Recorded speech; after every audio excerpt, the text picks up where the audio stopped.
Hello વિદ્યાર્થી મિત્રો, કેમ છો? ફરી પાછું રીપી લર્નિંગ હબમાં આપણું સ્વાગત છે. હું પાંબર સર. ફિઝિક્સ કોમ્યુનિકેશન સિસ્ટમની અંદર ફરી પાછું આપણે આજે આ જ ટોપિક ઉપર ના એમસીક્યુ સોલ્વ કરવાના છે. એનો પાર્ટ 2 પાર્ટ 1 આપણે આગળ સોલ્વ કરી ચૂક્યા છીએ. તો આજે પાર્ટ 2 ની અંદર ફરી પાછા એને લગતા એમસીક્યુ આગળ વધીએ. ઓકે, રેડી છો? ચાલો આગળ. Next, modem. ભાઈ મોડેમ શું છે? તો આગળ આવી ગયો છે ક્વેશ્ચન કે modem is equal to modulator plus demodulator, હે ને? જેની અંદર બંને પ્રોસેસ થતી હોય છે, મોડ્યુલેશન પ્રક્રિયા અને ડીમોડ્યુલેશન પ્રક્રિયા બંને થાય, તો એને મોડેમ કહેવાય. તો modulator plus demodulator is the right option. Ready? ચાલો નેક્સ્ટ, ડિટેક્ટર પરિપથનો મુખ્ય. ડિટેક્ટર એ રિસીવર વિભાગમાં હોય અને રિસીવર વિભાગમાં ડિટેક્ટરનું કાર્ય શું? તો કે માહિતીના તરંગને કેરિયર તરંગથી છૂટું પાડવું, હે ને? એ કામ ડિટેક્ટરનું છે, એટલે એને પ્રક્રિયાને કહેવાય ડીમોડ્યુલેશન. એ માટેનો પરિપથ એટલે ડિટેક્ટર. એટલે મોડ્યુલેટિંગ તરંગ એટલે માહિતીનું મૂળ તરંગ, એને કેરિયર તરંગથી છૂટું પાડવાનું, હે ને? એટલે ઓપ્શન આવશે તમારો બી. ઓકે, એ ડિટેક્ટર પરિપથમાં કાર્ય થતું હોય છે. ચાલો ready? Option B is the right option.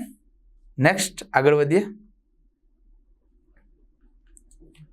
મોડ્યુલેશનનો શામાં ઉપયોગ થતો નથી? અલગ ટ્રાન્સમીટરના ઉપયોગ માટે, તેના લાંબા અંતર સુધી ટ્રાન્સમિટ કરી શકાય, પ્રેક્ટિકલ એન્ટેનાના ઉપયોગ માટે, બેન્ડવિડ્થ ઘટાડવા માટે.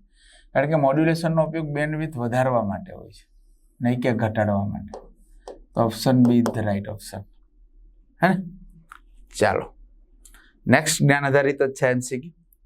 નેક્સ્ટ, એએમ એમ્પ્લિટ્યુડ મોડ્યુલેશન એ બ્રોડકાસ્ટિંગ માટે ઉપયોગમાં લેવાય છે. યસ, કારણ કે બેન્ડવિડ્થ ઘટાડે છે, જુદા જુદા ઉપભોક્તાઓ માટે ટ્રાન્સમિશન થાય છે, ટ્રાન્સમીટરની ખલેલની અસર થતી નથી. બસ યસ, ટ્રાન્સમીટરના ખલેલની અસર થતી નથી. હે? ઓકે, અજ્ઞાન આધારિત છે આખો, થિયરિકલ. તો C is the right option. ચાલો નેક્સ્ટ, ખાલી જગ્યા યુએચએફ મીન્સ કે અલ્ટ્રા હાઈ ફ્રીક્વન્સીમાં સામાન્ય રીતે આવૃત્તિ ખાલી જગ્યા પ્રસરણ પામે છે. ગ્રાઉન્ડ વેવ, સ્કાય વેવ કે space wave? Space wave. Option D the right option. It's okay, જ્ઞાન આધારિત જ છે. યુએચએફ અને વીએચએફ બંને માટે સ્પેસ વેવ. ચાલો નેક્સ્ટ, એમ્પ્લિટ્યુડ મોડ્યુલેટેડ વેવ માટે આવૃત્તિ, ઓડિયો આવૃત્તિ એટલે કે એફએમ. ઓડિયો આવૃત્તિ એટલે માહિતીના મૂળ સિગ્નલની આવૃત્તિ એફએમ કેટલી છે? 500 સાયકલ પર સેકન્ડ છે. તો ખરેખર કેરિયર તરંગની આવૃત્તિ કેટલી હોવી જોઈએ? તો તમને કહી દઉં કે કેરિયર તરંગની આવૃત્તિ એ એફએમ કરતા મોટી હોવી જોઈએ. રેડી? આ 500 છે, તો આ 500 કરતા વધારે જોઈએ. 500 કરતા વધારે એટલે 50 ના ચાલે, 500 ના ચાલે, 100 ના ચાલે, તો આ ચાલે ને?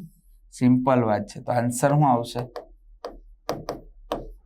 કે એફસી બરાબર શું જોઈએ? 50,000 સાયકલ પર સેકન્ડ, હે ને? ચાલો, તો જવાબ આવશે. કારણ કે બાકીની 3 આના જેટલી, 1 આના જેટલી છે, 2 આના કરતા ઓછી છે, પણ કાર્યર તરંગની આવૃત્તિ માહિતીના સિગ્નલની આવૃત્તિ કરતા વધારે જ હોવી જોઈએ. તો right answer is D. It's okay. ચાલો નેક્સ્ટ, ખાલી જગ્યા પરિપથ સાથે અચળ એમ્પ્લિટ્યુડના રેડિયો તરંગો ઉત્પન્ન થાય છે. ખાલી જગ્યા પરિપથ સાથે કંપ વિસ્તાર અચળ એવા રેડિયો તરંગો ઉત્પન્ન, ફિલ્ટર, રેક્ટિફાયર, એફઈટી કે દોલક? દોલક. સિમ્પલ વાત છે, જ્ઞાન આધારિત, હે ને? It's okay. ચાલો નેક્સ્ટ આગળ વધીએ. આવૃત્તિ મોડ્યુલેશનમાં ખાલી જગ્યા, આવૃત્તિ મોડ્યુલેશનમાં કેરિયર તરંગનો કંપ વિસ્તાર એ મોકલેલા સિગ્નલની આવૃત્તિને અનુરૂપ હોય. કેરિયર તરંગની આવૃત્તિ મોકલેલા સિગ્નલના કંપ વિસ્તાર પ્રમાણે બદલાય. Yes yes yes. ફ્રીક્વન્સી મોડ્યુલેશનમાં કેરિયર તરંગની આવૃત્તિ માહિતીના મૂળ સિગ્નલના કંપ વિસ્તાર અનુસાર બદલાય છે એને એ બરાબર. તો આ ફ્રીક્વન્સી મોડ્યુલેશનમાં એટલે સાચો આન્સર છે B is the right answer. It's okay. ચાલો નેક્સ્ટ.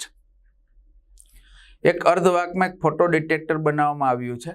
ઓકે, જેની બેન્ડ ગેપ ઉર્જા આટલી છે, તો કેટલી મહત્તમ તરંગ લંબાઈ અનુભવી શકે?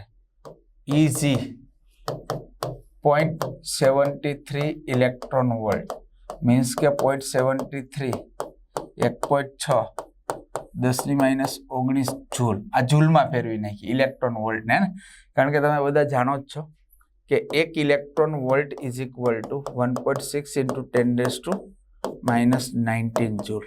It's okay. ચાલો, તો આ ઇઝી આવી ગયું.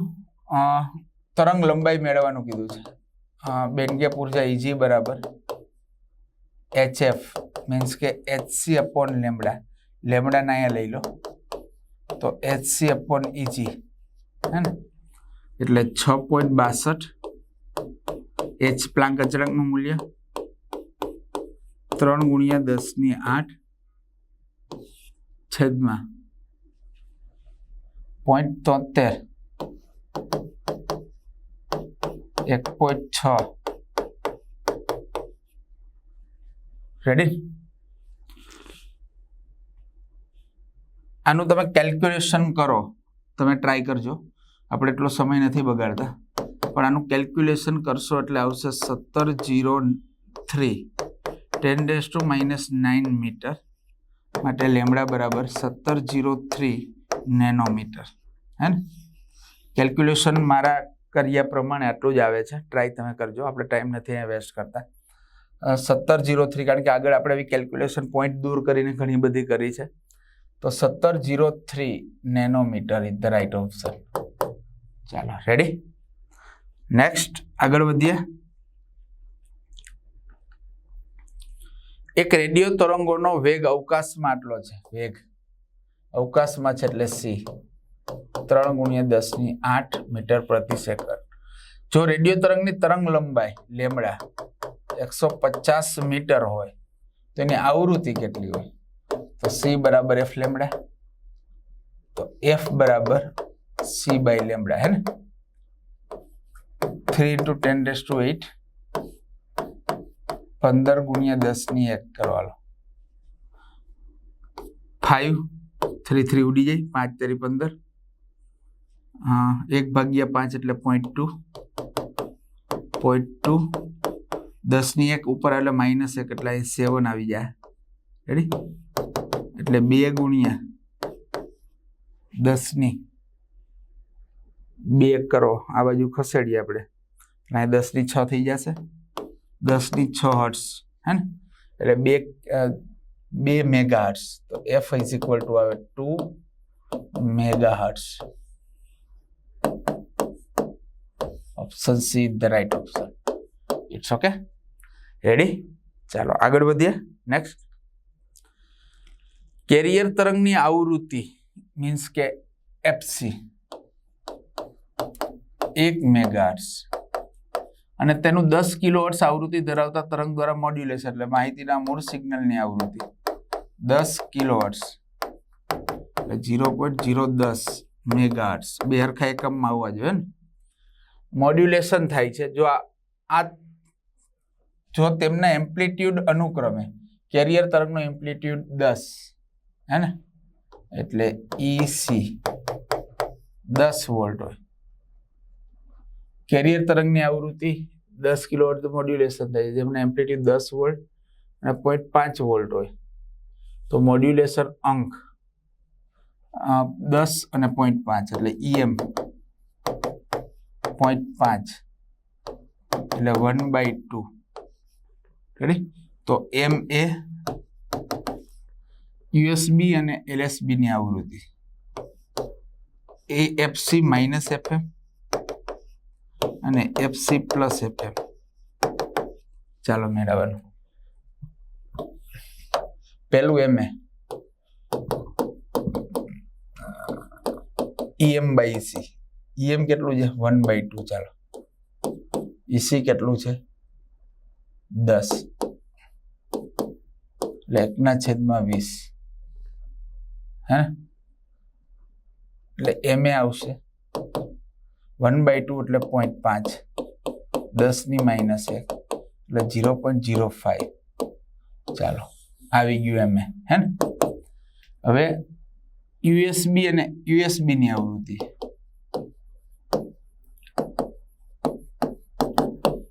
FC plus FM. FC plus FM એટલે અહીંયા આવશે FC કેટલું છે ભાઈ 1 પ્લસ 0.010 મેગાહર્ટ્ઝ. ચાલો એમ રહે. અને LSB ની આવૃત્તિ FC માઇનસ FM એટલે 1 - 0.010.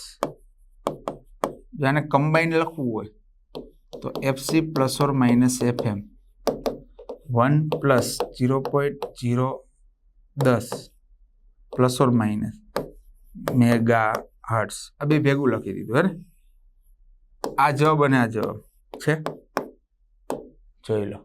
0.05 અને 1 plus or minus 0.010 megahertz plus or minus 0. Yes option A is the right option. જોઈ લો છે. It's okay. આવી ગયું વિદ્યાર્થી મિત્રો? રેડી? ઓકે. આગળ મોડ્યુલેશન એ ખાલી જગ્યાની પ્રક્રિયા છે.